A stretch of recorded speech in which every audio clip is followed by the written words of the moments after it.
perjuangan Nikita Mirzani untuk membuktikan jika dirinya tak bersalah atas dakwaan melakukan dugaan pemerasan terhadap Reza Gladys. Sebuah momen pilu datang dari sang putra Arkana. Anak bungsu dari Nikita Mirzani itu diketahui harus masuk ke rumah sakit dan dirawat inap lantaran kondisi kesehatannya yang menurun. Apakah itu berkaitan dengan kerinduannya pada sang bunda? Momen Arkana masuk ke rumah sakit sampai harus dirawat inap dibagikan akun Instagram Nikita Mirzani yang dikelola oleh timnya. Dalam beberapa video yang dibagikan lewat fitur Instagram Story, Arkana terlihat lemas dan harus menjalani CT scan di salah satu rumah sakit. Di momen tersebut, Arkana didampingi beberapa orang yang selama ini dipercaya Nikita Mirzani untuk merawat anak-anaknya. Sayangnya, dalam video-video yang dibagikan tak dijelaskan secara detail soal penyebab Arkana harus mendapatkan perawatan medis. Namun, ketika video tersebut diunggah oleh akun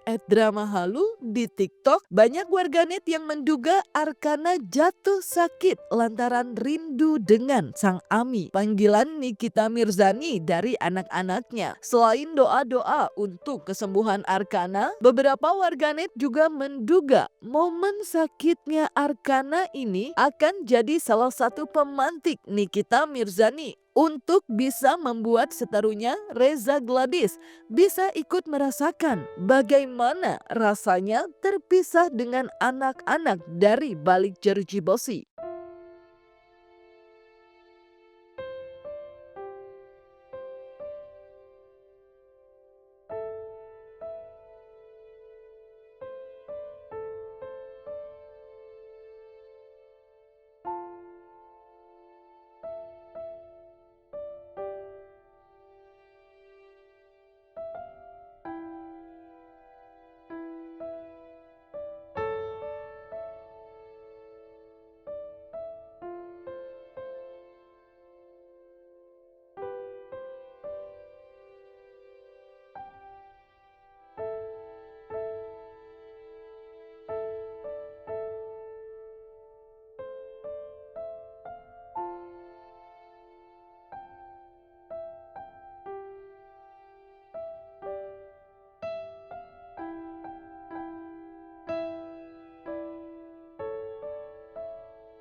Ya sabar ya Aska, anak Arkana, sabar. Loli juga, kakak Loli juga semangat terus.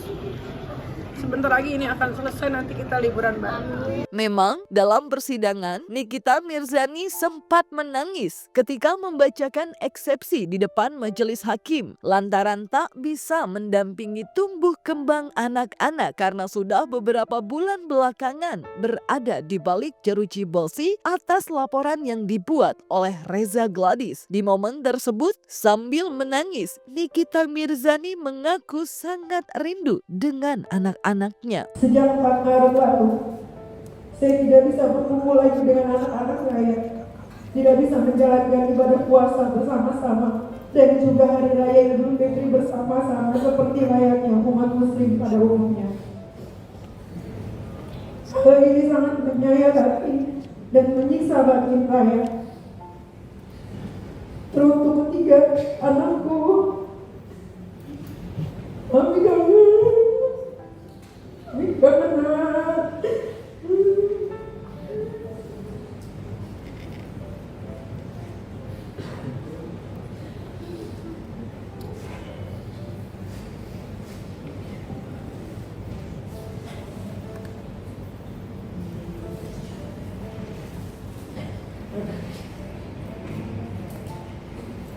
Yang sabar ya nak, dan jangan lupa selalu mendoakan Ami yang saat ini masih berjuang untuk tetap teguh memegang kebenaran. Tadi nangis karena kangen sama anak. Kasihan mereka udah 4 bulan, nggak biasanya kan jemput anak sekolah, antar anak sekolah, weekend pasti kita pergi. Atau enggak, ini kan udah mau dekat tahun ajaran baru juga, pasti kan pengennya kalau lagi sama anak-anak liburan, tapi kan terhalang gara-gara kasus ini gitu. Atas rasa sedih yang kini dirasakan karena akses bertemu anak-anaknya kini terbatas, Nikita Mirzani berharap masalah ini bisa cepat selesai. Selain itu, Nikita juga menebar nada bernada ancaman jika dirinya ingin Reza Gladys bisa segera mengalami apa yang dialaminya saat ini. Bahkan, Nikita ingin Reza Gladys merasakan kepedihan yang jauh lebih menyedihkan dari apa yang kini ia rasakan. Terima kasih banyak udah dukung aku. Semoga masalah ini cepat selesai. Semoga gantian Reza yang masuk penjara. Saya buat RG semoga kamu puas karena yang udah aku juga bisa menjarain orang yang laporin aku kok. Kalau ketemu Reza Gladys, ya siapin aja mentalnya karena dia udah membuat saya berpisah dengan anak saya. Dia harus merasakan 10 kali lipat dari apa yang saya rasakan saat ini. Seperti yang diketahui, kasus pidana dugaan pemerasan dan TPPU yang kini menjerat Nikita Mirzani sedang bergulir di pengadilan. Terakhir, persidangan dengan Nikita Mirzani sebagai terdakwa mengagendakan eksepsi atau nota keberatan pihak Niki dari dakwaan jaksa penuntut umum. Selain itu, Nikita Mirzani yang menyatakan pembelaan, tim kuasa hukumnya juga membeberkan sejumlah kejanggalan yang harus menjadi pertimbangan majelis hakim dalam kasus tersebut. Ya, eksepsi kita ajukan ada 120 halaman. Yang paling penting dari eksepsi itu bahwa terjadi error in subjecto. Artinya korban yang sebenarnya itu adalah menurut eksepsi kami adalah perusahaan PT Gletik. Seperti itu. Jadi bukan dokter RG. Itulah yang kita sampaikan di dalam eksepsi dan dibacakan secara bergantian sama teman-teman jika kami mengajukan gugatan bahwa terjadi error in subjecto, bahwa yang harusnya yang menjadi korban itu bukan pribadi manusia tapi adalah badan hukum perseroan seperti itu. Dalam dakwaan jaksa gitu ya, jaksa menyimpulkan dokter RG ini adalah sebagai korban, tapi berdasarkan dokumen yang kami peroleh itu terdapat fakta hukum bahwa dokter RG ini adalah bukan korban dalam perkara ini. Nah, artinya apa? Dalam hal tidak ada korban atau korban yang sebenarnya tidak melaporkan, maka berdasarkan pasal 369 ayat 2 perkara ini tidak bisa dilanjutkan. Kenapa? Di situ ditegaskan bahwa terhadap perbuatan ini harus ada laporan atau pengaduan dari pihak korban yang sebenarnya. Terus juga kemudian terkait dengan dakwaan TPPU ya. Nah, dakwaan TPPU ini kami menyimpulkan bahwa ini adalah dakwaan yang tidak cermat gitu ya. Dakwaan tidak lengkap, tidak jelas. Karena apa? Karena di dalam uraian dakwaan itu tidak mencantumkan predikat crime-nya atau tindak pidana asal. Jadi terdakwa Niki ini dituduh melakukan pelanggaran pasal 3 Undang-Undang TPPU. Tapi uraian jaksa itu dalam dakwaannya tidak menyebutkan tindak pidana asal ini yang mana. Undang-Undang TPPU ada 26 jenis tindak pidana asal.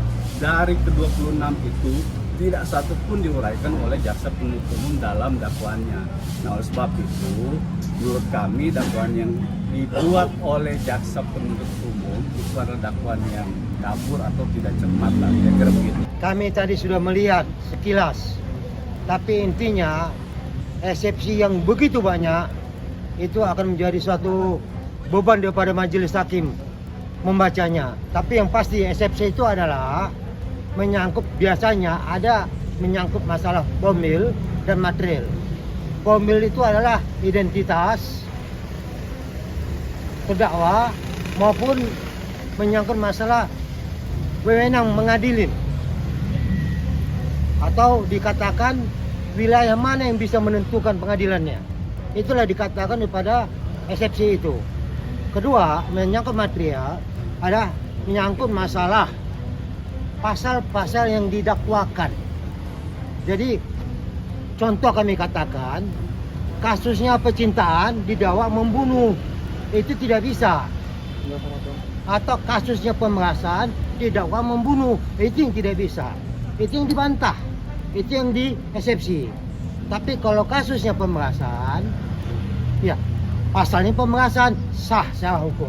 Tapi terserah pada majelis hakim untuk memastikannya, untuk memutuskannya.